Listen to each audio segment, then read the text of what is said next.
un jour où Dieu avait créé plein de choses, et il était très content, et il s'était reposé. Nous allons continuer avec deux choses. La première, ce sont des détails sur la création du premier homme et la création de la première femme.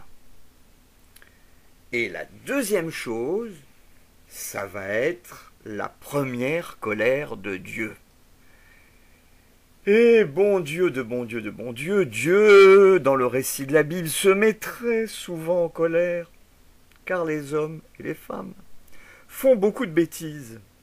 Et chaque fois que les hommes ou les femmes, Dieu font des bêtises, Dieu se met très en colère. Et les colères de Dieu, oh là là là là là là, c'est plutôt terrible. On a déjà vu la colère qui a fait qu'il a envoyé le déluge.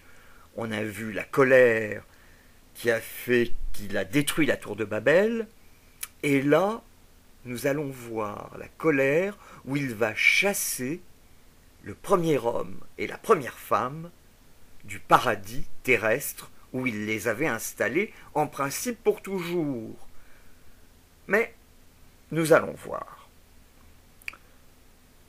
Commençons d'abord par le détail sur comment Dieu a créé le premier homme. Ça, nous ne l'avions pas vu.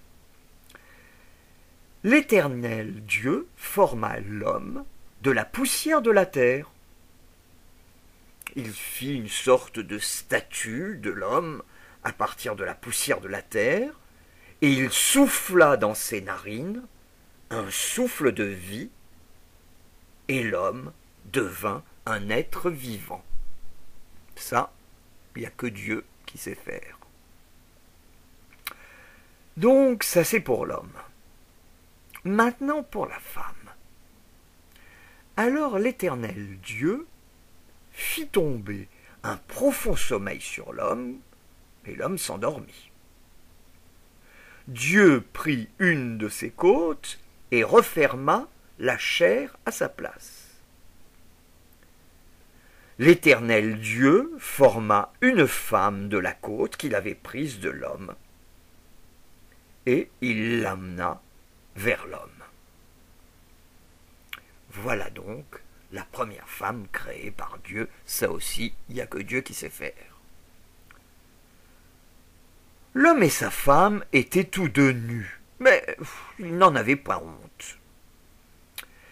Mais dans ce jardin magnifique où Dieu les avait placés, il y avait aussi des animaux, puisque Dieu avait créé tous les animaux. Il avait créé des reptiles, on l'a vu. Et parmi ces reptiles, il y en avait un qu'il aurait mieux fait de ne pas créer. C'est le serpent, qui était le plus rusé de tous les animaux des champs que l'Éternel Dieu avait fait. Et le serpent va vers la femme et lui dit « Dieu a-t-il réellement dit « Vous ne mangerez pas de tous les arbres du jardin ?» La femme répondit au serpent « Nous mangeons du fruit des arbres du jardin. Mais quant au fruit de l'arbre qui est au milieu du jardin, Dieu a dit « Vous n'en mangerez point, et vous n'y toucherez point, de peur que vous ne mouriez. » Alors le serpent dit à la femme « Vous ne mourrez point, mais Dieu sait que le jour où vous en mangerez, vos yeux s'ouvriront et que vous serez comme des dieux, connaissant le bien et le mal. » La femme vit que l'arbre était bon à manger et agréable à la vue, et qu'il était précieux pour ouvrir l'intelligence. Elle prit de son fruit. La Bible ne le dit pas, mais généralement on dit que c'est une pomme. Donc elle prit de son fruit, elle en mangea, et elle en donna aussi à son mari, qui était auprès d'elle, et il en mangea aussi. Les yeux de l'un et de l'autre s'ouvrirent, Ils connurent qu'ils étaient nus, ils avaient honte, et ayant cousu des feuilles de figuier, ils s'en firent des ceintures. Mais Dieu est Dieu, et même quand on ne le voit pas, lui, il se doute qu'il y a des choses qui se passent. Alors ils entendirent la voix de l'Éternel Dieu, qui parcourait le jardin vers le soir. Et l'homme et sa femme se cachèrent loin de la face de l'Éternel Dieu, au milieu des arbres du jardin. Mais l'Éternel Dieu appela l'homme et lui dit « Où es-tu » L'homme répondit « J'ai entendu ta voix dans le jardin, et j'ai eu peur, parce que je suis nu, et je me suis caché. » Et l'Éternel Dieu dit « Qui t'a appris que tu es nu? Est-ce que tu as mangé de l'arbre dont je t'avais défendu de manger ?» L'homme répondit « La femme que tu as mise auprès de moi m'a donné de l'arbre et j'en ai mangé. » Et l'Éternel Dieu dit à la femme « Et pourquoi tu fais cela ?» La femme répondit «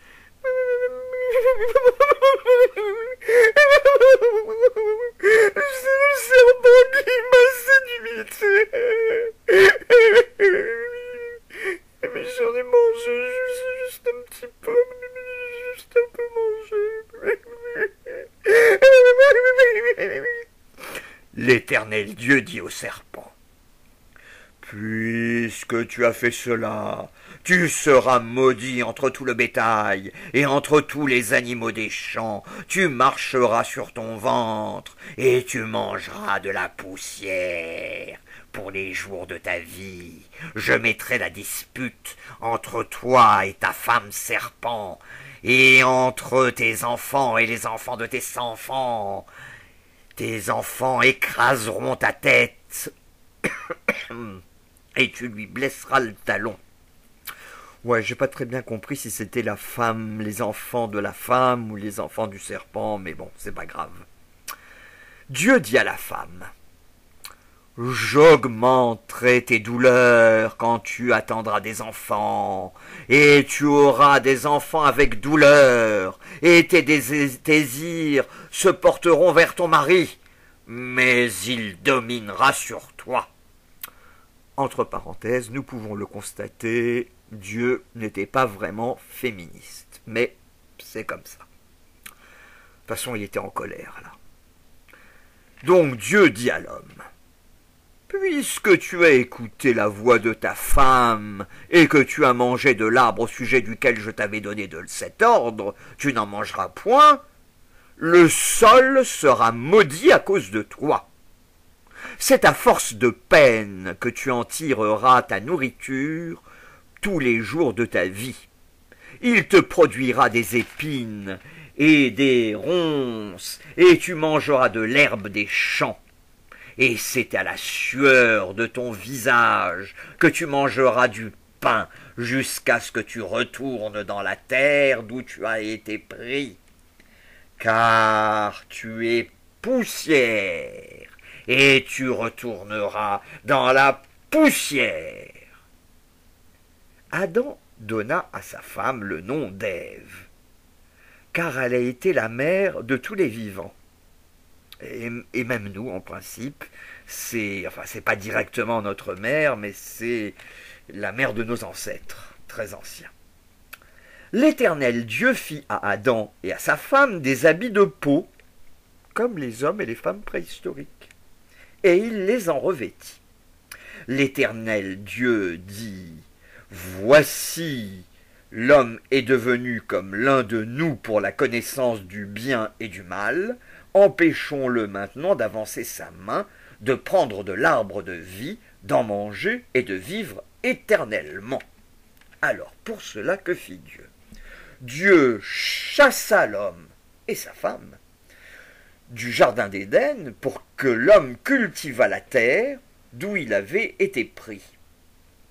C'est ainsi qu'Adam fut chassé du paradis, de l'Éden, et que Dieu mit à l'Orient, à l'est du jardin d'Éden, des chérubins, des anges, qui agitent une épée flamboyante pour garder le chemin de l'arbre de vie et pour qu'il n'y ait plus aucun humain qui puisse en manger, comme l'avaient fait Adam et Ève, à qui Dieu l'avait défendu. Et voilà comment Adam et Ève furent chassés du paradis.